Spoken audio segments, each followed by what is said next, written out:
Let's go and welcome back to another episode of the LA Poker Roundup. It is January 16th, 2024, and this is episode 19. As always, I'm your host, Ty Dobberton, and here with my co-host, Derek Kwan. What's up, everyone? All right, we've got a fun episode for you this week. The first week of LAPC 24 is in the books. We're going to go over how things went for us. We're going to tell you who won. We're going to tell you what's coming up. It's going to be great. We'll also take a moment to check in on an event down south at Sycuan. There was an MSPT where a couple LA notables had some pretty good results.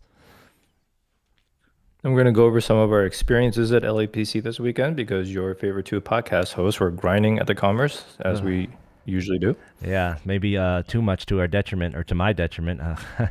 We'll get into that later, though.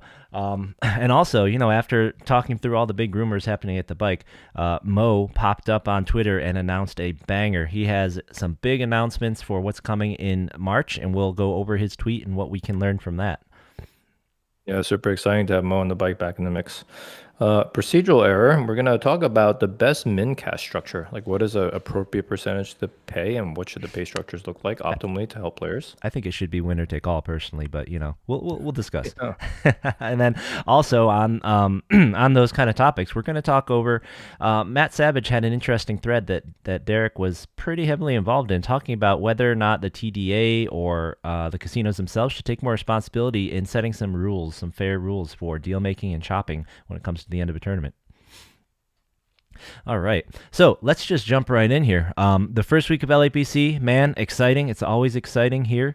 When this event kicks off, it's just so much fun. It's such a festival, and the very first event did not disappoint. $300 buy-in tournament. They were guaranteeing $300K. They said, $50K for first place, no problem. And you guys showed up. This event smashed. We got almost double that $300K guarantee, and this was just a $300 buy-in tournament, remember? Like, very small, really. The number of entries, 2,399 total. I mean, holy cow. Congratulations to Rafi Titizian. He ended up with the trophy, but as you see, it appears that the top 8 chopped it up. Now, I wasn't there for that end of the day. I'm not sure if you were paying attention to the table, but I'm curious. I'm curious always, like, how many big blinds, what the final table kind of looked like at that point. But congratulations to the top 8 here. We've got Rafi taking the trophy down, Christian Malik taking the same amount of money, Eric Seagot taking third. It looks like third, fourth, fifth, sixth. Everyone really else flat. pretty much. Yeah, everyone else really pretty much close. took the same amount there. So third through eighth took the same amount, around 33 grand. So that's Eric Seagot. Familiar name at number 5. Yep. So 4, Farid Didavarsad, and then 5, Girish Renkar, Gary. So congrats to Gary. 6, Wei Jun Ling. 7, Johnny Johnson. It's a fun name. 8, Gustavo Flores. So congrats to all of them. And then shout out to number 11, Rob Gill. Mr. Gill finished number 11. Good Rob job, buddy. entered the day second in chips. I know he was really disappointed. He managed to keep a pretty solid top of the leaderboard stack for most of the day, but took a nasty beat near the end there. But congrats to everybody. Christian Malik actually busted me on one of the day ones, and I know he went in there. I think he was the chip leader actually, and I think it's actually quite impressive when a chip leader basically tied for first in this tournament, right, money wise. For a chip leader to actually go all the way and finish it, I feel like we rarely see it, right? How often do you see somebody who goes in with a chip lead and actually wins the tournament or finishes in the top 2 or 3? It's really hard. So, Yeah. this guy must have been playing lights out. Absolutely. So he did enter the day number 1, because like I said, Rob entered the day number 2 by just a tiny bit. So Christian was the chip leader. Yeah. Huh? That's fantastic. Way to go, Christian. And then for Rob to actually get all the way to 11 too as number 2, also he must have been playing pretty lights out poker. It is tough to maintain that much variance, especially it was like 200 and, I don't know, like 30 people that made day 2. It was a lot of people. Yeah, no, for sure. And I believe that they were both keeping their stacks pretty far in the day. Like I said, I talked with Rob, and he said that except for a huge pot, it's probably like a flip he lost. I think when there was maybe fewer than 15 left, he was just kind of rolling. So if he had won that one, it could have been him and Christian chopping up the top. Interesting though that they did an 8-way chop. So like I said, I'd be really curious to know how many people were involved in that chop, but we will talk Yeah, about I chops mean, a little more. yeah, I heard a commotion over there in the corner, but I had my other thing to worry about.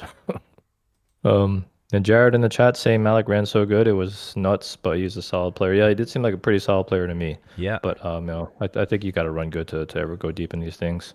We got Jesse in chat. Started the podcast early today. Yeah, we did we? Yeah, I guess we I started a couple mean, minutes like early. a Yeah. couple minutes. I don't know. Uh, So sorry, Jesse, but it's all right. You managed to see the. We've only talked about the results so far. So going on to event number 2. This was the first one day of the series, and it was supposed to be a. This was a $250 buy-in. It was supposed to be a 20K guarantee. Once again, smashed. The prize pool ended up being almost 65,000. They more than tripled the guarantee in this event. So congratulations to Chad Tam, taking home the top spot and the prize money. And it kind of looks like. No, does this look like a chop to you? Yes, it looks like a chop for maybe the top 7. yeah, because I think first place was like 11 or 12K from Yep. what I remember, so they must have chopped. Yep. And congrats to Derek, 9th place, Yeah, final table. nice This guy. place. Yeah, I lost a flip like when there were 12 people left, and I kind of was never able to recover from it. But yeah, it was actually an unbelievably structured tournament. I mean, I guess I don't play that many 250s, but this was like a 250 one-day tournament, and when we got down to 27, I think like the average BBs was like close to 25. Okay. And then we were basically between 20 and 25 all the way through to the final table and probably through the final table. Oh, that's So great. I mean, it seemed like super well structured to me because I mean, some of even the quantums where you get down to like 15, 12 big blind average when you get down to like the final table. So, Yeah, yeah. yeah. If you can stay above 20 big blind average near the end of a tournament, especially daily, that's always a win. It's Yeah, definitely it was always a very win. comfortable and there was a lot of play. So just quickly, the other folks that chopped this thing up, the top 7, rounding it out, we have Goktu Guval, David Snyder, Oleg Bakov, Alfredo Guzman, Derek Molnar, and Michael Santana. So congrats to all of you who chopped that up at the top. Adam, And and congrats. Adam Mengden at number 8, but yeah, great job. Yep. I mean, I was grinding with all these guys for quite some time, so definitely some good players in that stack there. Yeah, so congrats. We have the first 2 Remingtons of the series coming out here to Chad Tam and Rafi Titizian.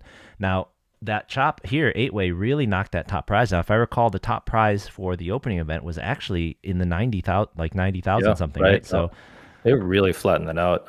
But I guess yeah, I feel like I would have chased that unless it was like super short stacked. But yeah. yes, that's what I was curious about what the blinds are, because on the one hand, overall, I think it's really healthy for the community to flatten out like this. I mean, look, you bought in for $300, right? I mean, like, you're making over 100 buy-ins, over 100, over 100 buy-ins here. Like that's plenty. But I wonder what kind of chop that is. I mean, look at that. I mean, why is a couple of them like what Yeah. was the Well, negotiation? the I don't $5 get it. gone. They probably just had to do the math, and they're like, look, the way it works out, we have to do it in Risk- increments of 5. So we'll just like, you guys take the 5s, and then we'll just just the way the math fine. works out. Yeah. All right. So, obviously you had a pretty good one day there. I know also you cashed that the opening flight. So why don't you talk a little bit about your well, actually, before we toss it over to the one of us who cashed, I have a PSA. So for those of you playing LAPC and for those of you going out for the rest of the month, be careful out there. Protect yourself. I was feeling sick all day today. I was feeling sick yesterday. I took a test. It looks like I picked up COVID probably down there at Commerce this weekend. I know 1 or 2 other folks who were playing all weekend who are also sick. They also have COVID, so it's a very good chance that it's floating around. It is winter. It is flu and cold season, and apparently COVID season. So protect yourself, man. I think we might want to start seeing masks coming out again, or whatever you think helps. Be careful down there, especially if you have people that are sensitive to it around you. And honestly, if you're sick, just stay home and Yeah, of help course. other people. But if you're gonna come to play at the casino, especially at a poker table where you're touching chips and cards, just like mask up if you're the one who's sick specifically. Yep. Would Yep. help others a lot. Yep. I know. I'm starting to feel better now, so by this weekend, I feel like I'll be really good to go. But I'm definitely gonna still wear a mask this weekend for sure. All right. Hey, what's up, Frank in chat? Thank you, buddy, for the good run, Derek. And also, it looks like you ended up getting all the way through into day 2 on the XL stack. So you see you at number 6. So good job. Yeah, nice stack too. Above First average. flight, you're Or first flight, you're through. yeah, slightly above average. No Nice. worries. Yeah. Yep. So, yep, this was the last thing that happened that we have results from. As you said, it's the first flight in the XL stack. The XL stack has its day 2 on Saturday, and it's 150K guaranteed. They had, 101 entries already in this flight, and they've only got to get to about 500, I think, entries or so to make the guarantee. So they should easily beat this guarantee as well, Good. even with the kind of strange schedule. Good. Yeah. Yep. Yeah, I mean, obviously I think Martin Luther King Day was an off day for people, so we'll just see what their subsequent flights look like. But yeah. Actually, what was how many did they get today? Do we know? Today, I'm not sure. Yeah, I haven't Yeah. been able to find that. Yeah. I don't think they'll post the Yeah. results until they're done and they can post up who made it through. Yeah. Yeah. Yep, and I have no spies on the ground today. Oh, that's not true Yeah. actually. Fausto's there. I should ask him how many people. Yeah. Big flip. Frank won a big flip on the bubble. Jack somehow held up against King Queen Hearts. Hearts, Beautiful. nice job, buddy. It's got to Yeah, happen winning flip. sometime, man. You're supposed to win by Winning half flips time. is important. Yeah. All right. So yeah, why don't we hop over and talk a little bit about? Oh, yeah, that's right. I put this on the schedule. All right. Before we come back to our weekends, quick big shout out here to a couple LA regs who went down to Siquan and played the MSPT main event. You see these you may recognize some of these fine looking gentlemen in the picture. Congrats to Mr. Matt Salzberg and Mr. Peter Cross. Peter got second place down there at the MSPT main event for 57,000, and Matt got fifth place for 23. So congrats to those guys going down there and representing. Yeah, Matt Salzberg, man, these 1100s are just like his bread and butter. I feel like he final tables every single one. It's kind of crazy. I'm pretty sure that the last MSPT that they had there just a couple months ago, he also final tabled. I really feel like we were bringing him up and giving them a congrats. Yeah, I think then, he too. did that right after the Commerce one too, right? So it was a Yeah. Commerce 1100. He final tabled that, then he went to that one and final tabled it. Yeah, it's good $1,100. Yeah, His bread and butter. honestly, I'm surprised. He must be taking the day off. I'm surprised Jared Greiner wasn't in there too. He seems to be the other one who's at every single one of these 11 Right. final Yeah, he tables. just shows up. Just shows up and cashes, man. That guy. Yep. And then one more result from around the poker world I thought was kind of notable. I saw on the poker Twitters down there in Choctaw. This poker mama, Casey Lynn Mills, won 2 rings in open events. They were not ladies events, in open events in Whoa. within a day. So Whoa. way to go. Congratulations. Wow, that is some feat. Good job. Yeah, absolutely. So great to see the women out there killing it. Hopefully, this really keeps pushing things. I know I saw the numbers for the Borgata women's event or ladies event. I think those are really good numbers. I think they had almost 300 people. Way to go, way to go. And we talked about this last time about, guys entering women's events. And like I said, women's events are not soft anymore. Like women got so much better at poker over the last several years. It's just been an explosion. And, players like this and, obviously you see like players like Arden and Schwann and Beth Hall, right? Just absolute crushers. So yeah, those women's events are not softies anymore. Yeah, absolutely. All right. So now let's hear about your weekend. Derek, how'd you do at the LAPC? I know we already talked, you final tabled this guy, but what was your experiences like? Yeah, so first of all, all the events were so well structured, obviously so well run. It's like Commerce, great dealers. So super happy to get a chance to play there, and especially back in the ballroom again. So the opening event, fired off the Friday evening flight and the Saturday evening flight because I had work on Friday and then like a thing going on Saturday. Didn't get through on those, but then I was able to get through on my first bullet on Sunday morning. And like we've been talking about, I'm trying to channel my inner Bin Wing, and I'm trying to play a little bit more, aggressive and slightly spewy. So I actually had a pretty decent stack around like 250, and we were probably like maybe 20, 30 people off from the money. And I ended up, Yeah. How many chips did you bag?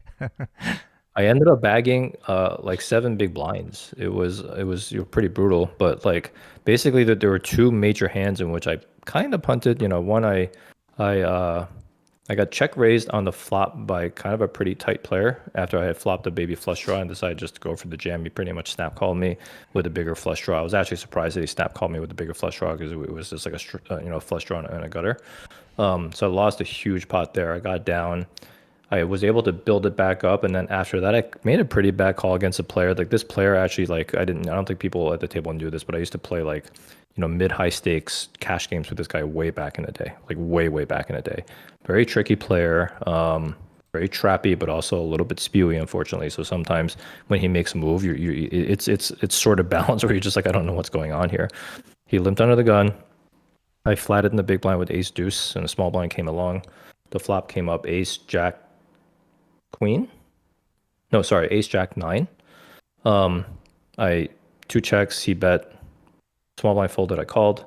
Turn was a like six.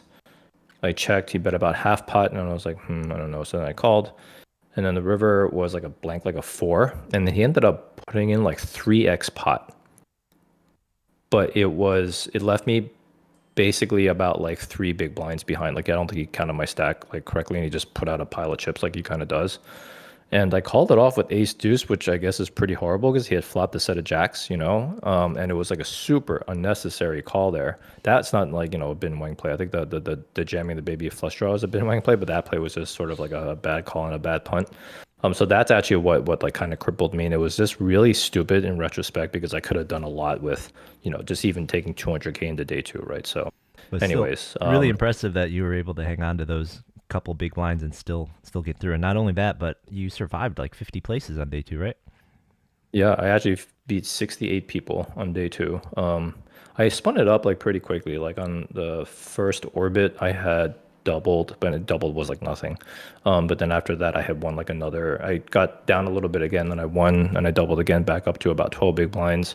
Then I actually got my kings cracked, which put me down low again, and then I ended up busting after that. But I was able to just chisel my way through. I think I'm getting really good at playing short stacks. Just because I've been kind of studying those spots a lot and watching what a lot of really good players do. But then after busting that, I went right into that 250 that one day. It's actually funny. I was going to actually skip it, and then I saw Fausto sitting there. I was like, all right, I guess I got to play this. So that's actually the reason why I jumped into that one. Because I was waiting for the XL. I was actually considering multi-tabling. But yeah, that one actually went pretty well. I was running pretty good. I was definitely, I think, taking some super aggressive lines, check raising people in a lot of spots where I just felt like it favored my range, even though like I don't do that as often in live poker. And it was actually working out pretty well. Where again, I just really think I'm gonna just keep experimenting with playing a little bit more aggressively, and it carried me, pretty well all the way through, until we got down to the final 12, and I ended up losing a flip, which brought me down to like 11 big blinds, and left me short going into the final table, and I never recovered. I jammed like ace three, I think, in the cutoff, and I got called by ace jack in the big blind and busted. So that was unfortunate, but it was still, like good. I got two cashes in one day. So yeah, it was a pretty good experience overall. Yeah, no, I think I learned a lot. I think every time I play, I just learn a little bit more about myself as I try to keep experimenting on things. So that's the important things. And thanks Frank and Chad for the ninja quan. I am short stack ninja. Yeah, I think at this point. I think we've mentioned this before, but I absolutely think that people who are trying to get better at get the most bang for your buck at tournaments, if you're not great at 20 big blind and less poker, that's where you should start. It's just the easiest to study. You're gonna be in that situation every tournament, like every single one. It's just not even gonna it's just not even gonna happen. And just know that bubble play, getting near the money, and then deep in a tournament, its average stack is 20, right? Yeah. 25 big. So you're going to have to live and breathe there and know what to do all the money is there. Yeah, all of the most important money decisions will be at that shorter stack, especially in local tournaments, these dailies, Jesse, so I'll go over my experience. It sounds like I had one kind of like yours. Jesse's saying he fired 6 on the last day to try and get into the 300. Did not make day two.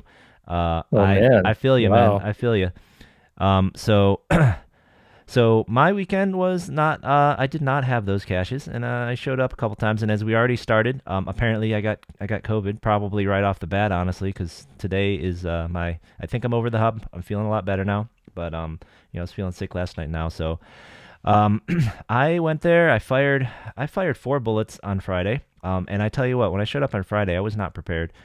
I feel like before we go to a tournament, it's nice to get a scouting report and get in the right frame of mind, because I showed up and I was ready to play, and I was ready to play it like it's like a regular daily or whatever. But man, it was wild out there on Friday. The first flight was absolutely insane. At my first table, it's level 2, and I got booted in level 2. I was in a 3-way all in at level 2 when we all have like 200, 250 big blinds. And this three-way all in, I rejammed over a fairly short stack who had jammed with twos. So it was like limp, raise, call, call, small jam. I jammed with king queen because let's clear it out. This guy's short, and I end up in Yeah. a three-way all in with twos and fives in level two.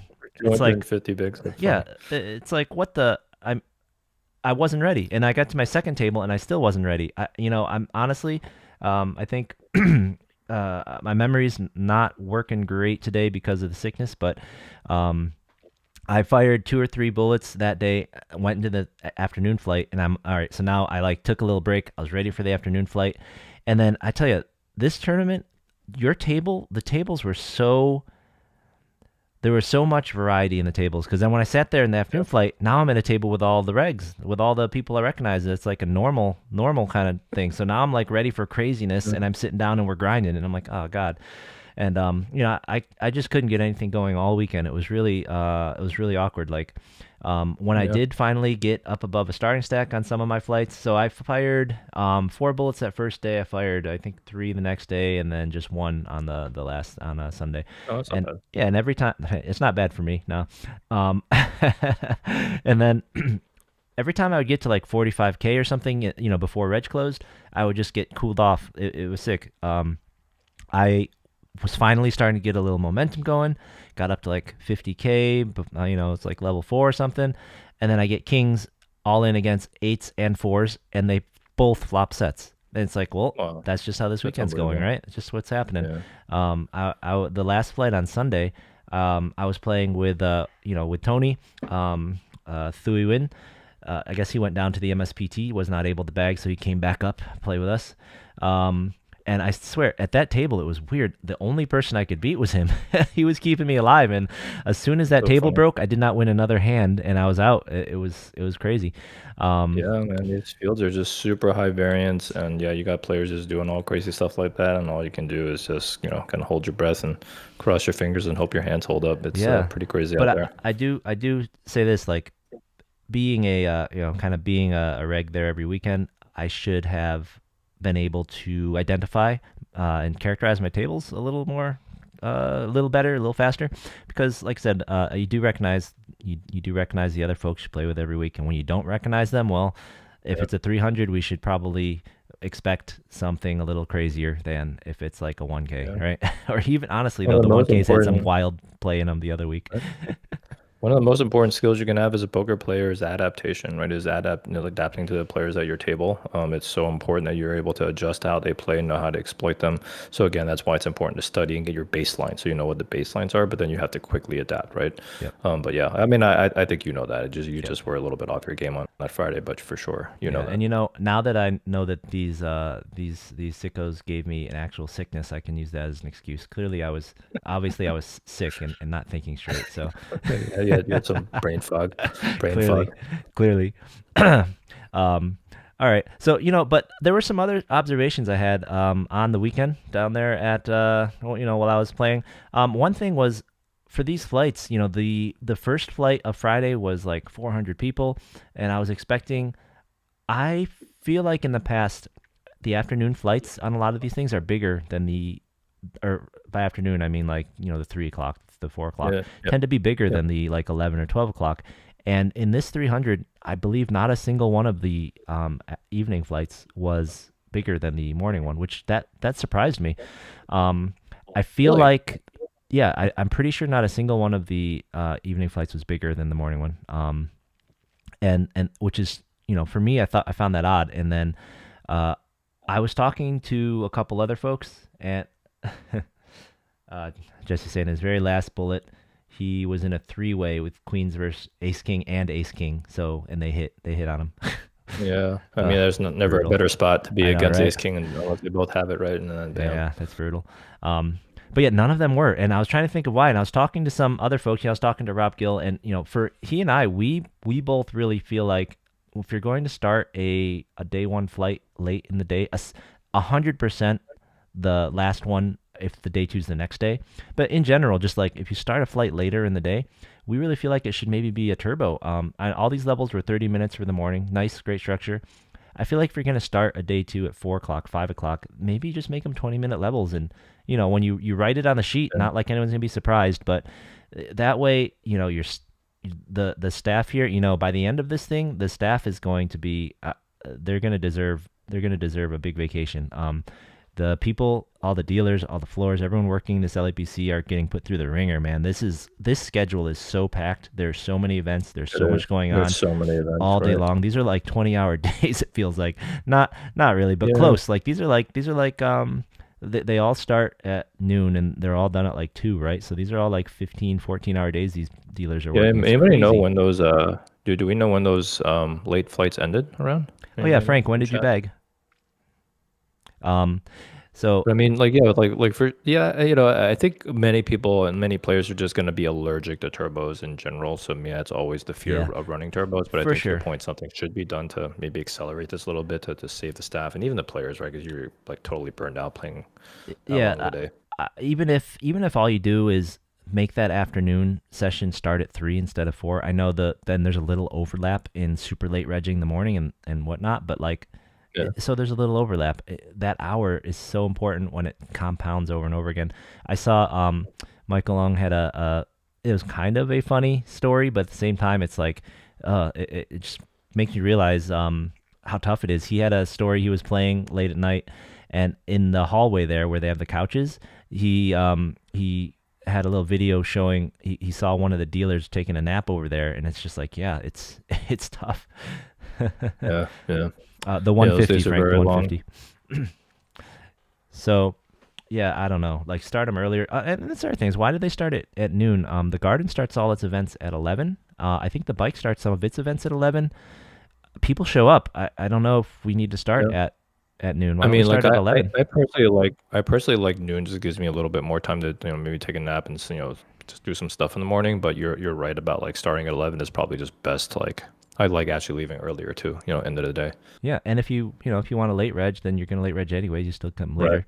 All right, good. Frank said Yeah. the 150 bagged before midnight, so that was great. That's good to hear. Yeah.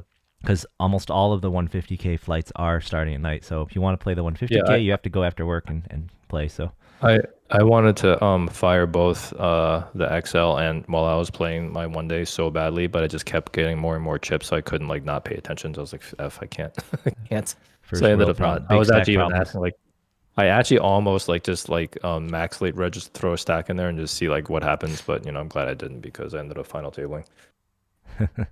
um, but the other thing that makes these things that makes these structures so awesome is what DJ started. I feel like he started doing this at the Hold'em series last year, but he started to, or at the very least, LAPO. He started rolling back the blinds on day 2.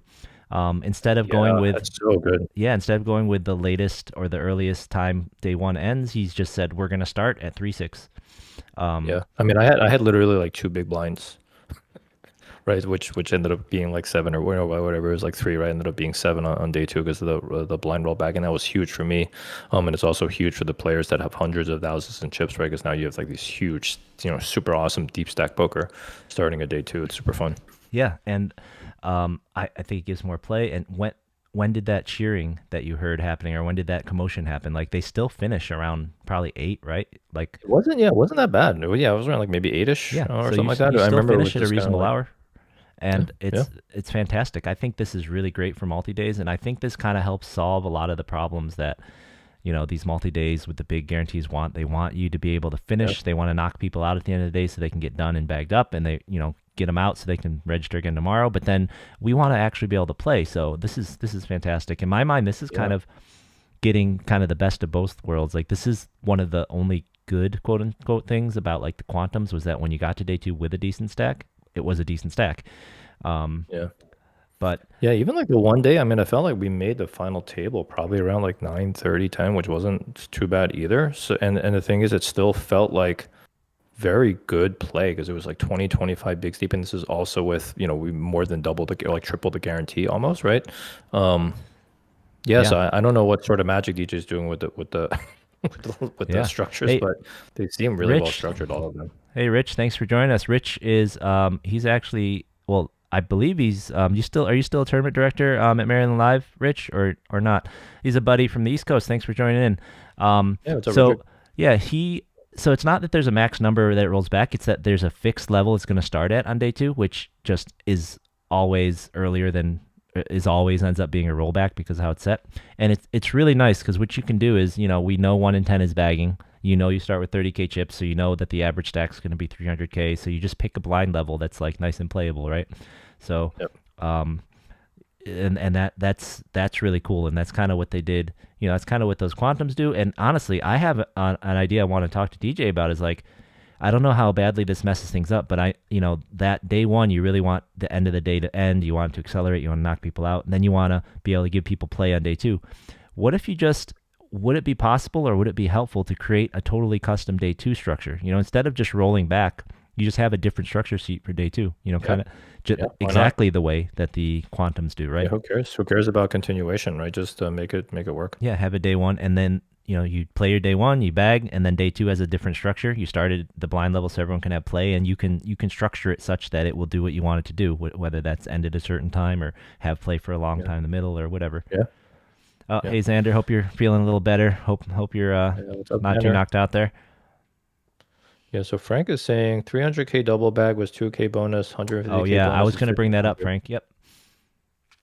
Yeah. What's going on there, Ty? Oh, sorry. Just saying, Xander, hope you're feeling better, and that Frank, I noticed that as well. And I want to, I was gonna bring that up and talk about that. So, I noticed that as well. So the double bag bonus, right? So the double bag bonus is another thing that's starting to creep in everywhere. The one for the opener was a 2K double bag bonus, right? And the quote unquote fair amount would have been 2,400, so it was pretty close. But the double bag bonus for the XL stack is only 1,500, whereas the fair amount for that is actually like over 3,000. So it's much worse deal for you. Oh, that's interesting. Yeah. I mean, why? Hmm. Hmm. I wonder why that is. I can't think of a compelling reason. I don't know, but I think I don't know if was I talking with you about this, or was I talking about Rob about this? I don't mind these double bag bonuses, but I do think they should be less than the fair amount, because I feel like they should just be like a consolation for someone who's trying to get more chips, not the reason to play, right? Yeah. Yeah. So I feel like there should be a tax on that. Not a huge one. It doesn't have to be a huge one, but I think there should be some tax for money going into the prize pool still for when that person bags, instead of just taking the entire amount out of the prize pool, right? Just getting to come in and affect the way that day 1 plays, or like take advantage of, you're playing a survivor and no one else is, that kind of thing. Like, I feel like there should be a tax to keep it kind of safe, or fair, I guess. Yeah, I'm still kind of going through my mind because I mean, like, what are they trying to incentivize here? So they're trying to incentivize more. So I guess maybe what they might be doing is that they know that the bigger prize pool Right. could maybe eat more payout, right, than the smaller one. So maybe that's why. I don't know. Yeah, 3,000. If they did a fair amount, 3,000 out would take a lot more out. That's for sure. Yeah. I mean, the whole point Yeah. of a double bag bonus is to convince that- people that- to that keep must be playing, why. right? They just want to get Yeah, them to that- keep playing to add to the prize pool. Yeah. That must be why. I think they want to go as high as possible without, like, dinging the prize pool too badly. And that was probably whatever number they came up with. Sure. That must be the only reason. Yeah. Yeah, and like I said, I think I wouldn't want to see double bag bonuses that are correct, and that's which is what those quantums do, right? They give you the more or less the correct payout, but then all that money comes out, and then it's just becomes a whole different tournament. You're not really playing for the real tournament. You're playing these survivors, right? We should run some math on, like, if there were no double bag bonuses, would the base tournament have been this, similar to prize pool, to something without a double bag bonus? You know what I mean? Because if all that stuff is taken on anyway, I mean, I'm guessing a double bag bonus must bring out more people. So maybe, like, overall, it's still, like, lifts all boats type of analogy, right? But, be interesting to run some numbers to see what that looks like. Yeah, I didn't. I feel like it was much less of a factor here than it is during the quantums, right? So they had, 2,399 entries, which should equate to roughly 240 people, right? And how many people did you say were here? Like 231. So like there were only like 10 double bags, it looks like, in that event.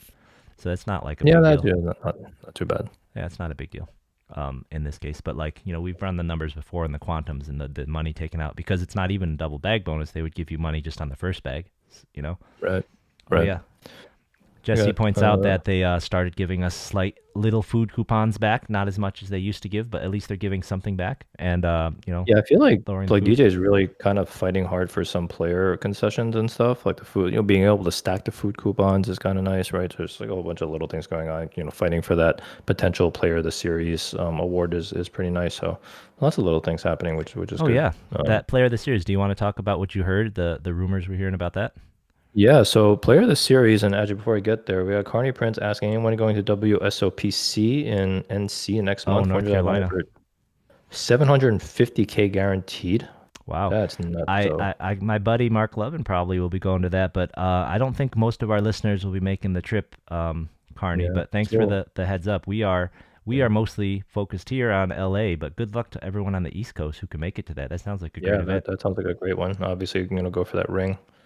Um, Yeah, more prize pool, more rig. Anyways, yeah. So what DJ was telling me, this is not confirmed yet, right? He's still trying to get this approved with the Commerce, but he is trying to get a player of the series going. And how the player of the series is going to work is basically in any tournament, the top. If you finish in the top 18, you get player of the series points. But you have to be in the cash to actually get player of the series points. So this means that, let's just say a tournament only pays out 8 people. It's not going to be the top 18 that gets points. It's going to be the top 8. So and if it's like 100 people that get paid, then the top 18 get points. He's also recommending that everyone just starts playing as if that thing existed, so you can start accumulating those points now. But that would be a really nice bonus for players if you can get that through. Yeah, I remember the first LAPC that I played back in probably 2020. They had that. They had a separate sheet for the Hold'em players, a separate sheet for overall players, and I was grinding Yeah. that thing so hard. I did get a little money back from that, so that was awesome. So it'd be great to see that come in. Yeah, and the daily players who are out there playing the dailies all the time, this is your shot getting player of the series because you're going to be able to put in that volume that other people can't put in. Um, Very cool. So yeah, hopefully we'll get more about that. We were trying to have DJ on the show actually, but he needs to kind of go over his talking points with the bosses before he publicly speaks for Commerce or anything like that. So we weren't able to get him on yet. So Yeah, hopefully we can get get him him next on. week or something. Yeah, Yeah. hopefully we can get him on, especially before the series ends. Oh, I see. Carney's heading. You're gonna fly over there and go to that. So yeah, good luck, man. Definitely I good mean, luck. like ring chasing 750K guaranteed for a $400 buy-in, and it's only 2 days. Man, like that sounds like an incredible event. Like where do you see numbers like that? That's not. Yeah, well, we brought up a few last week, right? That Biloxi event, crazy Yeah, numbers. but that was like I guess it was like across like multiple flights a day, but that Yeah, was yeah. at least like 8 flights. This is saying it's like a Yep. 2 day tournament. That's crazy. Yep. I personally, I'm uh, try not to do too much traveling just for events. The overhead's a lot, and Yeah, got to take time off it of is. work. But if you can, especially if a ring's important, we're gonna have to travel. So we're gonna get to later. It Yeah, doesn't look like there's still no ring events on the schedule for uh, LA this year, right? So, very unfortunate. It's going to be hard to ring chase down here. yep. So that stinks. I would love a chance to try and get a ring. I really have not had many chances, and Thunder Me Valley feels neither. so far away. Yeah, Frank's saying that DJ was saying only one category if there is a player of the series, Yeah, that as makes sense. opposed to before there were multiple. So yeah, I feel like we're probably going to be a little bit behind the mixed game player volume and the daily player volume, but hopefully I And could just like win 3 tournaments and win the whole thing. And that's probably what it's really for. I mean, during the LA Poker Open, they had those dailies every day at noon, and they had a player of the month just for those dailies. So, might be just trying to incentivize people to come to some of the events that are Yeah, might be a little less attended. yeah, All yeah. right. Um, so yeah, let's talk about the next two big events happening at the LAPC. So the next big multi-day events we've already touched on. This first one, the XL stack, began on Sunday or Monday rather. Frank already bagged up, so there's going to be a flight. So the flights are all in the afternoons until Friday when they're going to have two flights. I'll be down there Friday trying to get in. This one, so this is the Derek can't play special because Yeah. because for some reason all the flights are during the week. I guess they're counting on people wanting to come down and play in the afternoons. I mean, I guess if you bag up before midnight, you could do it. I mean, it's not the worst. Yeah. So maybe we can maybe Derek will drive over there, but then traffic. This is LA. Traffic Yeah, over there is not it's fun. gonna.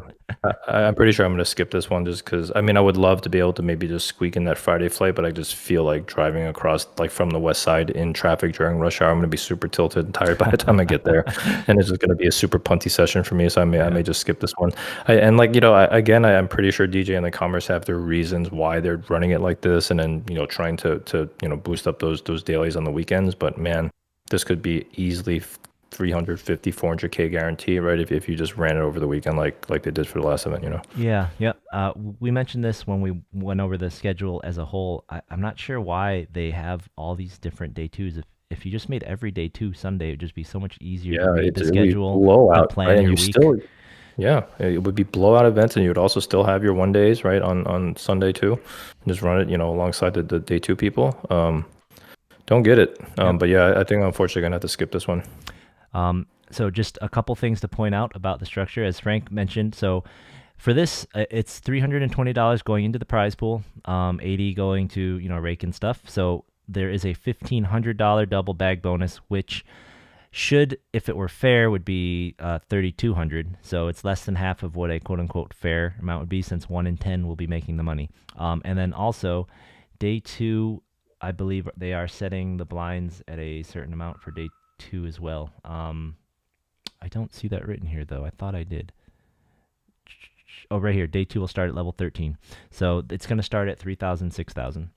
So Yeah, Frank, I was actually trying to multi-table. Like I was really, I just kept building a bigger and bigger stack in that one day, so I couldn't just like go back and forth. But I almost just like super like max late reg a stack in there and just like try to milk it into the money, but I decided not to do it. um, okay. So then next weekend, the other multi-day tournament will be starting on Sunday. So this is also kind of a weird head scratcher of a schedule. Like, why did Yeah, they do it this way? For yeah. some reason, the first flight of the next multi-day tournament, which is their $600 Bounty Multiplier, 500K guarantee, is Sunday. Sunday is 5 p.m. is when that flight is. Like, this is just confusing to me. It's Mm. late. It's very late, and it's like, if you really want to put a bunch of flights here, why not just have two, like you're going to have the following, Friday and Saturday. I'm Now, guessing that there must be a one day on that Sunday, huh? yep, there's a 50K Yeah, guarantee bounty that day, but why bother? 50K Like, guarantee. what are you prioritizing? So it's very confusing. Yeah. Yeah, they really should just prioritize these big events. But I mean, like the 5 p.m. Start time sounds really painful because you're going to end up there super late and having to go to work on Monday. Um, but I mean, I guess they must be trying to make room for that, like that event to clear out enough tables for people to start playing that 5 p.m. But Yeah. that is a super late Well, start. I think it has to do with the registration end too. But yeah, the starting at 5 is just so weird because like I don't even know if I'll play that because it starts at 5. Like, I mean, I got to work on Monday. I really want to. If Yeah, I make it, I yeah, bag at 2:30. Like, I don't know. Just wait until yeah. Friday. I think me skipping the X, sorry, not X, we know whatever that tournament is this week. Yep. It I is was the XL gonna stack. actually Yeah. then play. I was actually gonna play whatever was happening on Sunday, but now with that, I'm not sure. So, but we'll see. We'll see how I feel over the weekend. Yeah. So the way that the bounty multiplier works, for those of you that didn't play it at the LAPO, I actually did pretty well in that one. I didn't get a lot of bounties because freaking Mike Danley got all of them, almost literally. But I got third in that thing. I've never seen. He absolutely crushed it. He got like 14, 15 bounties. He's a guy that just would be good at bounties, right? He's either Yeah. gonna be like out of the tournament super early or have 2,000 bounties. Yeah, no, and this is one of those days. But this is an interesting tournament for those of you who aren't familiar. A bounty multiplier is what they do is, instead of having bounties start on day one, the $200 that goes towards bounties, you wait until day two. And since 1 in 10 make the money, everybody's bounty is now worth 10 times that. So on day two, all the bounties are worth 2 grand. This looks like there's no double bagging bonus. So if you have a short stack, you're just gonna have to play again and try to get a bigger stack, and I think you'll just get a min cash. You should get a bounty also. Last time they had this event, there's a bit of confusion about that, but I think they did clear that up eventually. And you should get a bounty if you double. Yeah, in fact they did. We had to talk it through right before day two started, but if you So I guess in that way, there's a $2,000 double bagging bonus plus min cash. But once again, still not fair, quote unquote. Um, Yeah, it's pretty fun. I guess getting $2,000 bounties off a $600 buy-in. You know what I mean? Carney Um, Prince, is that you, Mike? um, it would be so funny if that was him. well, Yeah, man, I don't love bounty events, but on the day two bounties, if I can have any decent stack, I actually play like a maniac. So good luck if you're at my table because I go pretty crazy going for bounties. I mean, in these especially though. So if you're already doing some of the math on bounties, like this is, I was just trying to think of what the proper strategy is, right? I feel like Yeah, just they gotta go the nuts. general rule of thumb was like, okay, if in a regular bounty tournament, say it's like 200, you figure like if someone's all in, you kind of add you add like a third of a starting stack is like your virtual pot odds or something, and but here it's I mean it's like four starting stacks. So like if someone goes all in on day two, it's like you're adding another 140K to the Right. pot, like pot odds wise. Like if someone's all in, it's just the whole table should be all in with them. Like what's Yeah. going on? Yeah. Yeah. Um, Obviously you gotta kind of factor in how much you can make by going deep in this type of tournament, but yeah, it seems like aggression towards bounties. It's like this, and especially like PKOs, right? A PKO and this one are the ones that you go crazy for. Yeah, no, for sure. So those are and this one I don't see. Let's see here. I do not see it listing what level we start at on day two. So this may be your more traditional, whoever finishes first, that's where we'll start. So, yep, those are the next big multi days happening at Commerce. Um, so that's the next big things at Commerce. Let's quick switch gears and head over to the bike and take a look at this tweet by Mo. So last week we talked about the rumors swirling around that they were done with quantums, that Mo might be out, that this or that, and Mo messaged us and let us know he is in fact still the TD. They are having tournaments, and then he put this tweet out, and wow, this is really exciting news. He says poker tournaments will be back March 1st through April 16th, but they're going to have two $2 million guaranteed events. Two. That's crazy. They haven't had a $2 million guaranteed event in years. Their Mega Millions is a 1.5 million guarantee, right? 1.5, right? Yeah, And it was a 1.5. yeah, That was the biggest one. and the Mini Mega is only like 1 million or something. So I these are mean, the biggest events the bike's ever had that I've seen. yeah, I mean, they did clear 2 million on the 1.5, but yeah, they never guaranteed 2 million. So this is Absolutely. interesting. And two 300K guarantee events. So Yeah, I wonder what I wonder if these are going to be quantums or what, but yeah, are they interesting. going to Yeah. be 1Ks? Are they going to be what? And then another thing to note down here in the comments, Hexpert asked if WSOP is returning, and Mo said not yet. So that No. seems to be confirmation that typically the March series is a World Series Poker Circuit event, but not this time. And then, as you kind of mentioned, one word I don't see in this tweet is quantum. So I'm curious to see. I'm very, very curious and very excited for when the schedule comes out to see if there'll be quantums. What is the buy-ins? Are these going to be 1Ks? Are they going to be 3Ks? Like, how are you going to get to two?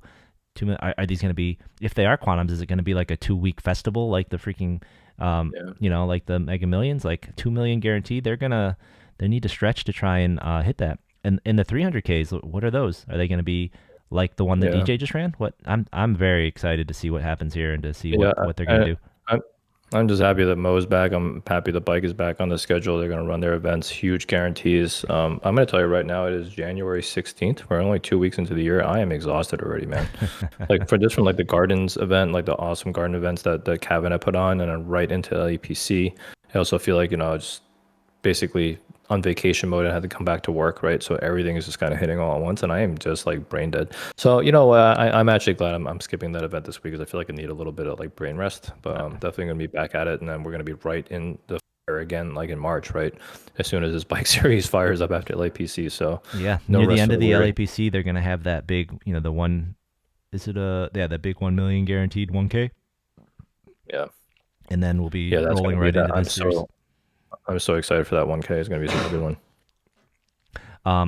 So one thing that a lot of people were noticing, though, as I was playing these day ones, is that at the LAPC at Commerce, people are kind of used to a 1 in 8, a 12.5% cash rate, and they've moved on to a 10% cash rate, which is, I think, is typically more what The bike events tend to be about 50-50, I think, 1 in 8 or 1 in 10. So reminded me, Matt Savage put out a little poll this last week about what the ideal payout is, and it looks like, very non-scientifically, the most popular one was that 1 in 8 and a 1.75 min cash. We've Yeah. been moving really towards this 10% 2 times min cash, which is the next best rate. But what are your thoughts on what did you vote? What did you vote for? I voted for 15. And again, I just do think that it is better for people to kind of keep them in action, make it easier for especially like recreational players to make the money so it doesn't feel so like hard and out of reach. But I think Matt made some pretty good points because there was all these like retweets and conversations which were super interesting. Is that when you have a 15% cash, that money has to come from somewhere. So usually it comes from the top, and then you get situations where people are like, "Oh, we're paying more rake right than what first place is," and that's what happens when you have like 15%. So I get there's some logistics problems. Somebody also did the math saying like, paying out 15% doesn't really help those people that much. Like it's like such a nominal amount of money. It's not like it's enough to keep them in action. But I think it's just more psychological for people to feel like they can actually make the money a little bit easier. So that's why I voted for 15. But I think 12 and a half seems fine. Yeah, no, that makes total sense. My feelings are, I feel like for bigger tournaments and special events where you have a significant number of people satelliting in, I really like the higher cash percent. Then Yeah. I'd vote for that 15%, that lower min cash. Yeah. Like the main event, right? The World Series main event. I totally okay with for that sure. being really long. Like so many people just get in there with a smaller buy-in, and if just cashing is so great. Just to say you Um, could cash the main, right? Yeah. yeah, for that prestige. But for me, like dailies and smaller local tournaments, I really, I was joking about winner take all, but I feel like the smaller the tournament, the more often it runs. Like if it's like your local $80 tournament at the card room you go to every day, like Yeah. the less that pays out, the more top heavy, the more you're gonna win when you win. I kind of like that. So it's Yeah, kind but I of think where I most of the feel players, there. Yeah. I think most of the players that play those are going to be amateurs, right? So those are the people. I mean, I played in tournaments that low. I remember at the bike, and people were asking to chop at like 15 people. You know what I mean? Oh, they It's absolutely just do. But I like right. someone else brought up the same thing to Matt. Like, hey, the problem with these surveys is people tend to put what they think they want or like, not what they actually do like. Because Yeah, in those small ones, if you pay everyone out, like you said, these min caches, this is the min cache from the prize pool. If you do a 1.5 or 1.3 min cache, say you do a 1.3 min cache on the tournament we just had, right? That was 240 going into the prize pool. Like that's only going to be, that's barely going to get you your actual buy-in back, right? So you'd cash that's for like true. $310 or something, right? And Right, and then right. It is. you get to cash more often, but really everyone just loses to the rake, like you said. Um, Yeah.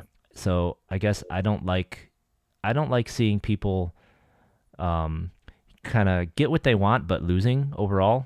So Right. Yeah, sometimes people don't know what's best for them, right? So I right, do think that 12.5 is feels like a sweet spot that is yeah, like the least evil of all the evils, you know? yep. So yeah, that's kind of what I feel like there. Actually, Matt's been putting a lot of kind of bangers out this last weekend. There's a conversation that you jumped in on, Yeah. and you had quite a few thoughts and opinions on that I saw on my feed here. To just quick catch everyone up, Matt says, Mr. Caesar Garrido tweeted out, and if you don't know this, if you're on X or Twitter, you can just put out a kind of a tournament rules or policy question and tag just Matt. Don't tag anyone else. Just tag Yeah, it him, was the and first he'll one. reply. Yeah. So Cesar Garrido asked, why are there no rules about deals like ICM as only way to share the money or forbidding deals on bubbles? And Matt replied back. He said, well, most people generally don't want the tournament director's involvement in making deals, especially if they feel like they have a skill advantage in either playing or deal making. And then he said, well, maybe the official poker TDA group could make some guidelines for enforcement Yeah. of the deal. And then, you jumped in here that, your opinion was maybe ICM be the baseline so that less experienced players don't get ripped off. So, yeah, I want to talk about it. You feel like that people who are less experienced making those deals get the short end of the stick a lot? They do. I mean, against like really good pros, they're gonna push for their edges, right? And especially since it's going to be the less experienced players that want the chop, they're gonna be put in sort of a desperate situation, right? And like, yes, fine, like it's a negotiation point, so you got to do it. You also should get some additional value if you're the one that's refusing the chop, right? And you're like, okay, so why don't you just give me first place money, and the rest of you can chop the money, right? Like if people are happy with that, then it is what it is, right? But generally, I feel like you're going to be at a disadvantage, especially when you maybe not like finish in like at a final table that often, and you just kind of want to get out of there with the money. I feel like you could be taken advantage of by more experienced players, and it kind of sucks, right? It sucks for them, to have like a very rare big score just get diminished, right, by like a bad negotiation. Yeah, I mean, I definitely think there are situations where someone who gets that final table could be taken advantage of. But I kind of push back in that you say someone who gets there is just excited to get the money or whatever, get out, or someone who um, uh, people want different things, right? And it also kind of reminds me of a post I saw. I kind of reposted it talking, and I put it in a poker context. Someone had put up a poll like, "Well, what would you take, $1 million right now, or you flip a coin to get 10 million, or Right. nothing, right?" And for a lot of people, the million right now is what you have. It's actually the smart Yeah. play because it's just so meaningful and they need it, right? Yeah. Um, Yeah. so like what you were saying is like making ICM the deal. And a lot of people in this thread were pushing for like, well, what it should just be is like you take ICM or you don't take any deal. I feel Yeah. like that is worse than letting people make deals, even if it is someone might be a little more clever or someone might be a little more better at making deals, right? Because I feel like a Yeah. deal is still more net positive for a lot of people than even a slightly worse deal than taking no deal at all, in certain situations. So to kind Yeah. of to that point, right? Like let's say that like I'll take first and you guys split second and third or whatever, right? I mean, if there's a situation where it is a big life changing money, right? Like say you're at the end of um say or bankroll changing, even say you're at the end of a tournament and first place is 200 grand and second place is 120 and third place is 80 or something, right? Yeah. 75. If one person has a massive overwhelming chip lead and they ICM says they should give up 30 grand or something and they're just like, no, I'm not going to do that. I mean, if Yep. it could still, I think that it could still be way better for the other two guys to chop if they're both minuscule stacked. Just chop the remaining, then try and realize that Yeah. tiny bit of equity that they can pick up, right? I think that's the other side of the coin, right? Is that if there's two players who absolutely want to chop, one player who doesn't, right? What should happen there? So the one player is like, okay, so I will go with these numbers, right? And these are the only numbers going to make it, or else we're going to play it, and I don't care, right? So what should happen there? So I don't know there's a straight answer for this, but I think my only point is maybe not like deal exactly ICM or no deal, but just have ICM so that people can see what the actual numbers would be if it were an ICM chop before they start like negotiating, because then they just have nothing to go off of, right? So anyways, I think that was really my only point. Oh, okay. No, that I think that's totally fair. All of the Yeah. casinos around here, every time you say let's look at numbers, all Yeah, the they floor, always ICM chop yeah, you. the Yeah. floor automatically goes. The numbers you look at are ICM, and Yeah. then I you think can I think the negotiate World from there. Series like doesn't facilitate chops Yep, still, right? you're right. They won't facilitate any kind of chop from what I've Right. heard. So there's a bunch of places that just won't do it. So that's why I'm saying if TDA has ICM like a baseline that all casinos at least try to follow and at least help, some amateurs, that would be great. Sure. But totally get it if, somebody who doesn't want to chop, who's a better player, wants more money, it is what it is, right? And if people take it, they take it. Yeah, and there's even other corner cases though where like I totally agree with you that they should start like they should provide or help someone whose objective should provide that ICM number to the table so they at least Yep. know that's the starting Yep. point, right? Totally agree. Right. So I think I was misreading what you had said when you're, because other people in the thread had said things like, well, it should be ICM or nothing. If people don't want to chop, they should have to bear it out by playing. But like you kind of made the point, the person who wants the better deal, often they'd rather play than people who would be willing to take a worse deal they Right. don't want to play. Um, Right. I and mean, somebody did make an interesting comment where it's like, for the person who says they have edge and you don't want to take the ICM chop, then prove it by playing. yeah, But that's not that's almost like making the assumption that the person who is trying to get their better deals, the one who wants to chop, because sometimes that's not the case, right? He's the Right. person that doesn't want to chop, and it's the other people who want to chop. Right, exactly. I think actually the last couple, I think, um, so I, the last couple chops that I have accepted, I think the last two that I have accepted, I asked for a little extra money from the ICM, and they just kind of gave it to me right away, and that's why I chopped because they were kind of smaller daily-ish kind of tournaments, and I did not have a problem playing it out. Um, Yeah. and but there are other interesting situations that come up where like you need to, people need to be able to have that flexibility. An interesting one is that oftentimes when the payouts are right around 5 grand, 6 grand, 7 grand, 5 grand, 4 grand, sometimes it's in the best interest of the people to chop themselves down to like 4,900 so that the casino doesn't issue them that W2G, whereas Yeah. someone like That too, right? yeah. There is that consideration to have, is to keep yourself under, and people do that, Yeah, right? I've definitely seen that Yeah. before. Yep. The Right. the first time I chopped a Commerce Daily, the guy who was winning, Snap said, "I'll take."